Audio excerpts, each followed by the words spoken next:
കൂടൽമാണിക്യം ക്ഷേത്ര വിശ്വാസികളെ ഭിന്നിപ്പിക്കാനുള്ള പ്രചാരണം നടക്കുന്നുവെന്ന് കൂടൽമാണിക്യം ദേവസ്വം തന്ത്രി പ്രതിനിധി ഗോവിന്ദൻ നമ്പൂതിരി.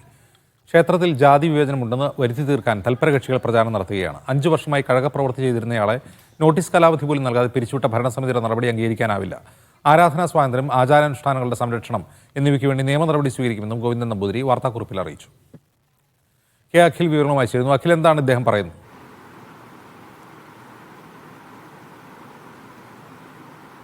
അജിംസ്, ഈ വാർത്താക്കുറിപ്പിലൂടെ തന്നെ ഈ ദേവസ്വം ബോർഡിനും അതുപോലെ ദേവസ്വം റിക്രൂട്ട്മെന്റ് ബോർഡിനെ വിമർശിക്കുകയാണ് ചെയ്യുന്നത്. കാരണം ഈ ദേവസ്വം ബോർഡും അതുപോലെ തന്നെ ദേവസ്വം റിക്രൂട്ട്മെന്റ് ബോർഡും ഈ ബാലുരു നിയമത്തിലൂടെ ചട്ടലംഘനമാണ് നടത്തിയിരിക്കുന്നത്. കേരള നിയമസഭ പാസ്സാക്കിയിട്ടുള്ള നിയമങ്ങളുടെ ചട്ടലംഘനമാണ് നടത്തിയിരിക്കുന്നത്. അതായത് അതോടൊപ്പം തന്നെ ഈ കാരായ്മ വ്യവസ്ഥ നിലവിൽ നടന്നു വന്നുകൊണ്ടിരിക്കുന്ന, അതായത് പരമ്പരാഗതമായിട്ടുള്ള ആളുകൾ വാര്യർ കുടുംബത്തിന് നൽകിക്കൊണ്ടിരിക്കുന്ന ഈ കഴക ജോലി, ആ ഒരു കാരായ്മ വ്യവസ്ഥയെ നശിപ്പിക്കുന്ന അല്ലെങ്കിൽ തകർക്കുന്ന രീതിയാണ് ഈ ദേവസ്വം ബോർഡിന്റെ ഭാഗത്തുണ്ടായത്.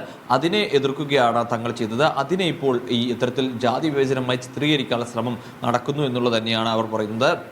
ജാതി വിഭജനം ഒരിക്കലും ഞങ്ങൾ നടത്തിയിട്ടില്ല. ഈ ഇത്തരത്തിലൊരു എതിർപ്പ് അല്ലെങ്കിൽ ഈ ചട്ടലംഘനത്തെയും ആചാര ലംഘനവും നടന്നപ്പോൾ അതിനെ എതിർക്കുക മാത്രമാണ് ചെയ്തത് എന്നുള്ള കാര്യമാണ് ഈ വാർത്താക്കുറിപ്പിലൂടെ അറിയിക്കുന്നത്. എന്തായാലും ഈ ഇതുമായി ബന്ധപ്പെട്ട, അതായത് ആചാര സംരക്ഷണത്തിനും അതോടൊപ്പം തന്നെ ഈ ചട്ടലംഘനവുമായി ബന്ധപ്പെട്ട കാര്യങ്ങൾക്കെതിരെ കോടതി നിയമപരമായി തന്നെ മുന്നോട്ട് പോകാനാണ് തന്ത്രിമാരുടെ തീരുമാനം. ഈ തന്ത്രികളുടെ പ്രതിനിധിയായിട്ടുള്ള ഗോവിന്ദൻ നമ്പൂതിരിപ്പാടാണ്, ഇദ്ദേഹമാണ് ഈ കാര്യം അറിയിച്ചിരിക്കുന്നത്. അദ്ദേഹമാണ് ഈ ഭരണസമിതിയിൽ തന്ത്രിമാരുടെ പ്രതിനിധിയായി ഉള്ളതും ഇദ്ദേഹം തന്നെയാണ്. അദ്ദേഹമാണ് ഇപ്പോൾ ഇത്തരത്തിലൊരു പത്രക്കുറിപ്പിലൂടെ ഈ കാര്യങ്ങളൊക്കെ തന്നെ പറഞ്ഞു വെച്ചിരിക്കുന്നത്. ഈ വിവേചനം, അതായത് ജാതി വിവേചനം എന്ന് പറയുന്ന രീതിയിൽ ക്ഷേത്രത്തെയും അതുപോലെ തന്നെ തന്ത്രിമാരെയും ഒക്കെ അവഹേളിക്കാനും മോശക്കാരെ ചിത്രീകരിക്കാനുമുള്ള ചിലരുടെ ശ്രമത്തിന്റെ ഭാഗമാണ് എന്നുള്ള കാര്യമാണ് ഈ വാർത്താക്കുറിപ്പിൽ പ്രധാനമായും പറയുന്നത്. ജിംസ്.